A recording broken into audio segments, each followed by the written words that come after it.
ॐ अज्ञानतिमिरान्धस्य ज्ञानञ्जनशलाकया चक्षुरुन्मिलितं येन तस्मै श्रीगुरुवे नमः।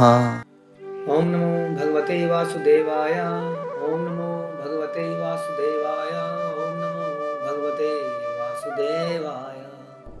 श्रीमद् भागवतम तीसरा कैंटो 9वां अध्याय 41वां श्लोक।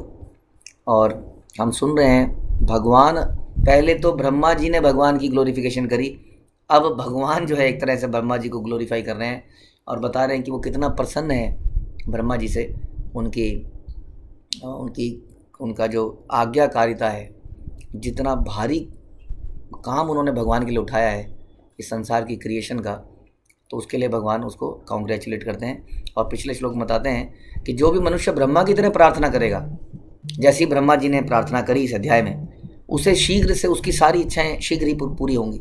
और प्रभुपाद बता रहे हैं कि हर व्यक्ति ब्रह्मा जी जैसा पूजा कर नहीं पाएगा, क्योंकि ब्रह्मा जी के अंदर अपने को तृप्त करने की, ग्रेटिफाई करने की इच्छाएं नहीं थी। वो केवल भगवान की प्रसन्नता के लिए कार्य करना चाहते थे, जैसा कि उनकी प्रार्थनाओं से दिखता है। तो हमें ऐसी प्रार्थनाएं करनी चाहिए। श्लोक संख्या 41। पूर्तेन तपसा यज्ञैर दानैर्योग समाधिना राधम निश्रेयसं पुंसाम मत प्रीतिस्तत्व विन्मतम। दक्ष अध्यात्मवादियों का यह मत है कि परंपरागत सत्कर्म, तपस्या, यज्ञ, दान, योग कर्म, समाधि आदि संपन्न करने का चरम लक्ष्य मेरी तुष्टि का आह्वान करना है। तो लगभग हम 9वें अध्याय के अंत में आ गए हैं ऑलमोस्ट। और अंत में भगवान बता रहे हैं कि जो भी आप करते हो, या आप तपस्या करो, सत्कर्म करो, दान दो किसी को, यज्ञ करो, यद करोषि यद जोहोषि, जैसे भगवान गीता में बोलते हैं कि जो भी करते हो मुझे अर्पित करो। यहाँ भगवान कहते हैं जो भी आप करते हो, तपस्या, ज्ञान, यज्ञ, योग, कर्म, समाधि, उसका उद्देश्य मेरी संतुष्टि होना चाहिए। जैसे हम कहते हैं सन सिद्धिम हरितोषणम, कि सारी सिद्धियाँ प्राप्त हो जाती हैं यदि हरि को हम तुष्ट कर लें। तो हमारे सारे कार्यों का उद्देश्य होना चाहिए भगवान की तुष्टि शब्द बड़ा इंपॉर्टेंट है। Satisfaction, complete satisfaction. इसलिए हम सुनते हैं कि शुद्ध भक्ति का जो श्लोक है वो कहता है कि अनुकूलेन कृष्णानुशीलनम भक्तिर उत्तमा। उत्तम भक्ति कहते हैं जब हम कृष्ण के अनुकूल सेवा करते हैं, यानी कि कृष्ण को तुष्ट करने के लिए करते हैं। जैसे कई बार हम किसी की सेवा तो करना चाहते हैं, लेकिन सेवा करने में तुष्टि हमारी होती है। हम किसी को घर में बुलाते हैं, उसको अपने हिसाब का खाना खिलाते हैं, हमें आनंद आता है किसी को खिलाने में, ये बात तो तय है। इसीलिए लोग इतना बुलाते हैं एक दूसरे के घर जाते आते हैं, क्योंकि उस सेवा करने में एक तुष्टि तो है, लेकिन हम अक्सर ये भूल जाते हैं कि हमें उसके हिसाब से बनाना चाहिए जिसको हम बुला रहे हैं। भगवान को क्या तुष्ट करेगा? क्या चीज़ भगवान को तुष्ट करेगी? भगवान को तुष्ट करेगा वो जो भगवान ने अपने शास्त्रों में बताया है कि मुझे तुष्ट करने का ये तरीका है। जब हम सुनते हैं कि गुरु साधु और शास्त्र के माध्यम से हमें पता चलता है कि क्या वस्तु भगवान को तुष्ट करेगी। आज भारतवर्ष में खासतौर पर हिंदुओं के अंदर ऐसा कुछ चालू हो गया है कि हर किसी ने अपना भगवान बना लिया है, हर किसी ने एक अपना तरीका बना लिया है जपने का, और वो कहते हैं कि हमारा पुश्तैनी तरीका है जी, इसकी पूजा हमारे परंपरा से होती आई है, as if it's a valid परंपरा, जो अर्जुन से चालू हुई। तो हम लोग जो रीति रिवाज करते आए हैं, हमें लगता है यही तरीका है, और इतने तरीके निकल गए हैं। वो कुंजियों जैसी किताबें मार्केट में हज़ारों मिलती हैं लाल रंग की, सब उसको पढ़ के अपने अपने कुछ प्रोसेस बनाते रहते हैं। लेकिन वास्तविक शास्त्र किसको कहते हैं? क्या ये बाज़ार में मिलने वाली ये कुंजियाँ शास्त्र हैं? आप सभी जानते हैं मुख्य शास्त्र क्या है, पुराण किसको कहते हैं, उपनिषद किसको कहते हैं। और सारे वेदों को लिखने के बाद, वेदांत सूत्र लिखने के बाद वेद व्यास ने श्रीमद् भागवत ग्रंथ लिखा। एक तरह से हर ग्रंथ का निचोड़ इसको बोला, जैसे पका हुआ फल है वेदों का सारा श्रीमद् भागवतम। तो श्रीमद् भागवतम पढ़ने से, सुनने से हमें समझ में आता है कि क्या चीज़ भगवान को संतुष्ट करेगी। तो अकॉर्डिंगली हमें तपस्या करनी चाहिए। हम बहुत सारी तपस्याएं बना लेते हैं अपने हिसाब से। इसमें बता रहे हैं, इस श्लोक में भगवान कह रहे हैं कि दक्ष अध्यात्मवादियों का ये मत है। दक्ष का मतलब होता है who is an expert, like a doctor, जो कि बहुत ही एक्सपर्ट है। डॉक्टर तो बहुत मिलते हैं, लेकिन एक्सपर्ट डॉक्टर जानता है। यहाँ बता रहे हैं दक्ष अध्यात्मवादी। बहुत सारे लोग हैं जो कुछ तो अध्यात्मवादी हैं, यानी कि जो अध्यात्म यानी कि आत्मा के विषय में जानना चाहते हैं, जान रहे हैं, हाँ, और कुछ तो हैं जो अध्यात्मवादी नहीं है, जो रिलीजियस हैं, मतलब कि धार्मिक। धर्म और अध्यात्म में, धार्मिक कार्य में आध्यात्मिक कार्य में अंतर है। धार्मिक कार्य मुख्य रूप से कुछ रिचुअलिस्टिक सेरेमनीज हैं जो हम करते हैं, उसका उद्देश्य भगवान को समझना प्राप्त करना नहीं रहा, अब नहीं रहा, उनको हम धार्मिक बोल देते हैं, कुछ रीति रिवाज। लेकिन अध्यात्म तो वो है जब हम अपने विषय में, भगवान के विषय में जानने का प्रयास करें। तो जो उसमें से जो दक्ष हैं, पर भगवान कह रहे हैं, उनका ये मत है। क्या मत है? कि जो भी हम सत्कर्म करते हैं, यदि कोई करते हैं, हाँ, हम अक्सर ये सब काम अपने मन के हिसाब से करते हैं। मुझे बड़ा अच्छा लगता है सवेरे सवेरे कबूतरों के आगे दाने डालना, फॉर एग्जाम्पल चींटियों के आगे आटा डालना। हम कई कार्य करना चाहते हैं, ये दिस इज़ गुड थिंग, इसमें बुराई नहीं है। लेकिन बस प्रॉब्लम ये है, यहाँ भगवान कर रहे हैं ये कार्य आप इस तरीके से करें कि ये भगवान को तुष्ट करे, यानी कि ये कार्य आप ऐसे करें जैसा शास्त्रों में बताया गया है। वरना हम करना अच्छा चाहते हैं लेकिन उसका वो फल हमें नहीं मिलेगा। इसलिए जो भी दान कर रहे हैं, यज्ञ कर रहे हैं, पहले समझ लें गुरु और शास्त्र से, क्या वो भगवान की तुष्टता के लिए है, क्या वो शास्त्रों में ऐसा बताया गया है। क्योंकि गीता में भगवान बोलते हैं कि दान भी 3 तरह का हो सकता है, सतोगुण, तमोगुण, रजोगुण। तपस्या भी 3 तरह की हो सकती है, बताइए। इसलिए समझना पड़ेगा। प्रभुपाद कहते हैं कि मानव समाज में अनेक परंपरागत पुण्य कर्म हैं जो चले आ रहे हैं। इस तारीख, इस मंगलवार को ये कर देना चाहिए, बुधवार को ये कर देना चाहिए। यथा परोपकार, उपकार, राष्ट्रीयता, अंतर्राष्ट्रीयता, दान, यज्ञ, तप तथा समाधि और ध्यान, ये परंपरा से कई चीज़ें चली आ रही हैं। किंतु ये सब तभी लाभप्रद होंगे जब इससे भगवान की तुष्टि होगी। अदरवाइज क्या पर्पज़ है? क्यों करें हम दान? जितना दान देंगे दूसरे को, अपना खा पी ना लें, क्यों दें किसी को? तो किसी सुपीरियर चीज़ को प्रसन्न करने के लिए करना चाहिए। वो सुपीरियर कौन है? टॉप मोस्ट सुपीरियर है भगवान। किसी भी कार्य को कह रहे हैं प्रभुपाद, चाहे सामाजिक हो, राजनीतिक हो, धार्मिक हो, परोपकार संबंधी, वो भगवान की तुष्टता के लिए होना चाहिए। और सफलता का रहस्य ये है कि भगवत भक्तों को ज्ञात है कि भगवान की प्रसन्नता किसमें है। जैसे कि अर्जुन का एग्जाम्पल ले रहे हैं।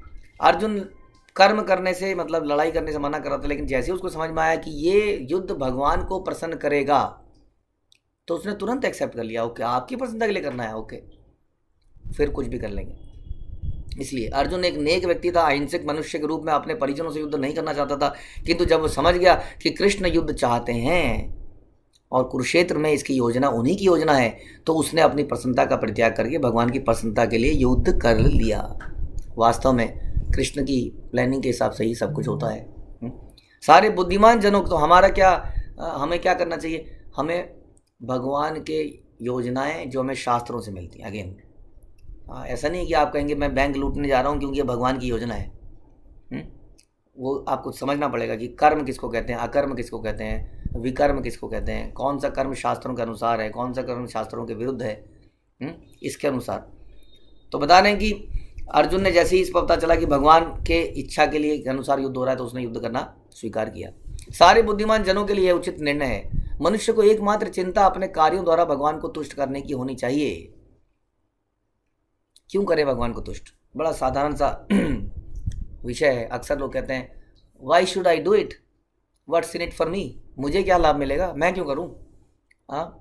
ये वैसे ही अनग्रेटफुल लोगों की तरह हैं, कृतज्ञ लोगों की तरह, जो सब कुछ प्राप्त करने के बाद भी बोलते हैं मुझे क्या मिला, I am a self made man, मुझे किसी ने मदद करी।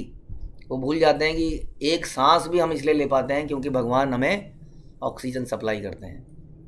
नाक के अंदर ये रेस्पिरेटरी प्रोसेस चल रहा है क्योंकि भगवान हमारे शरीर में विद्यमान है। तो एक एक पल में हमें ग्रेटफुल रहना चाहिए। तो क्या उस भगवान को तुष्ट करने का प्रयास हमें नहीं करना चाहिए?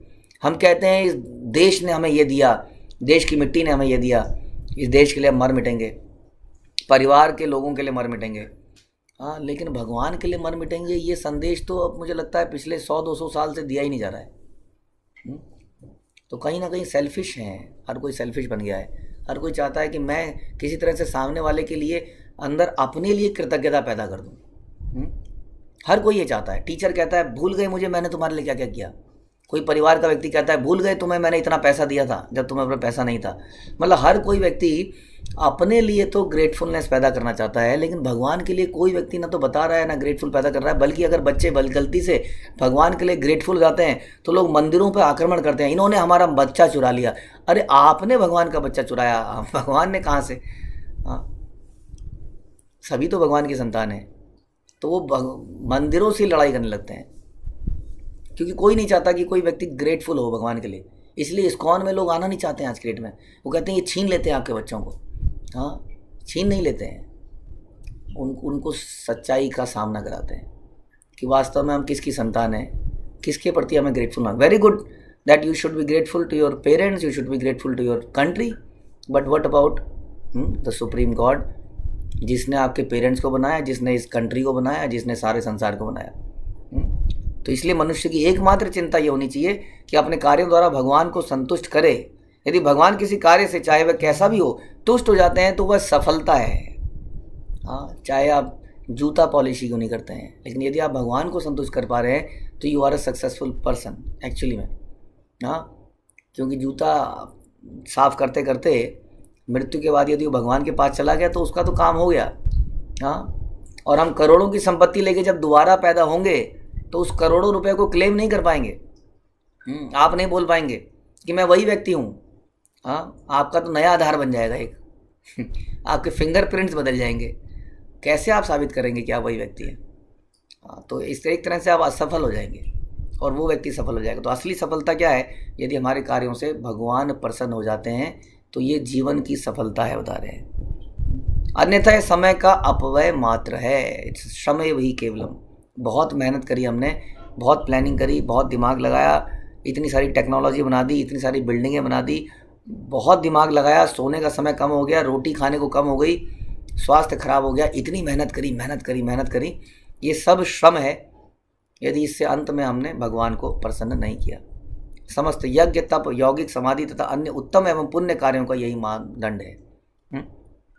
तो ऐसा नहीं है कि आपको वास्तव में मोची बनना पड़ेगा। कहने का मतलब है, भगवान ने बोला कि जो भी कार्य आप करिए भगवान की प्रसन्नता के लिए कीजिए। हाँ, चाहे आप दान कीजिए, चाहे आप ज्ञान अर्जित कीजिए, चाहे आप परिवार चलाइए, लेकिन पर्पस क्या होना चाहिए? भगवान की प्रसन्नता।